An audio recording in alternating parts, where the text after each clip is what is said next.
Hundreds of rural cemeteries along the U.S.-Mexico border are being forgotten. Some of them date back to the birth of our nation. Urbanization has bulldozed many into obscurity, and others have been sectioned off by a border wall into sort of a no man's land. Border reporter Oscar Margain introduces us to one man trying to preserve the memory of the dead. Once they gave me the directions, I made it a point to come out here, and I saw what I saw, which was sad. I said, I have to do something. How many times do you come out here? At least 3 times a week, minimum. Juan Jose Gonzalez has been the unofficial volunteer groundskeeper of Santa Rosalia Cemetery for the past year. When I pulled up, the grass was 6 feet tall. You couldn't see a headstone, but the very tops of the highest ones. His cemetery on the outer limits of Brownsville, less than a mile from Mexico, is home to more than 1,000 graves, a site that appeared to have gone untouched for at least a decade until the summer of 2017 when fate found Juan. Up until a year ago, I found out that there was grandma. So I asked, where is grandma? And I was told by one of my uncles, because my father has passed, that she was at Santa Rosalia Cemetery. Excuse me, con permiso. In searching for his grandmother, This is my grandmother, Juanita T. Gonzalez. Juan found more relatives. This is my great-great-grandfather. And 17 war veterans. Without them, we don't have what we have. Is there one main reason that you believe that the cemetery was left unkept for so many years? The people that I've run into that now come and visit tell me the wall.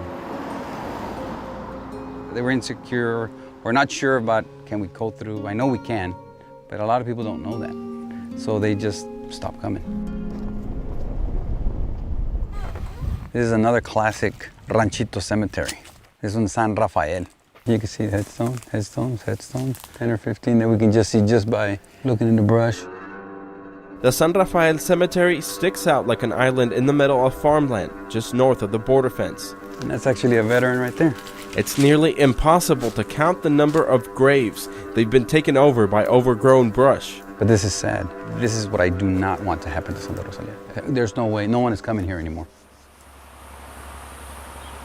However many spots are on this map indicates that there are cemeteries at each one of these.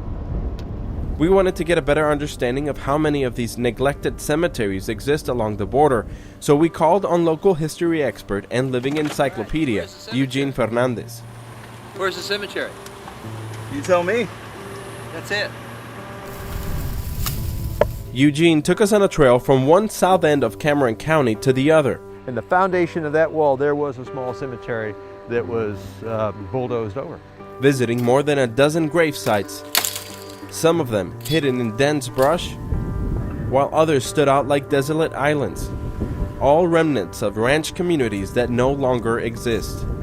There really is a social tendency in this society to live for today. And so hence you have these forgotten people out here in the outback. Realizing what time can do to a cemetery if left unvisited, Juan and a handful of volunteers created the Santa Rosalia Preservation Society. I took it upon myself to make sure they weren't forgotten anymore. Not on your watch. Not on my watch. The group now looks after up to 5 generations worth of family and history. Their message, pay respects to the dead, and you'll keep their memory alive. Come visit them. They need us. On the Texas-Mexico border, Oscar Margain reporting.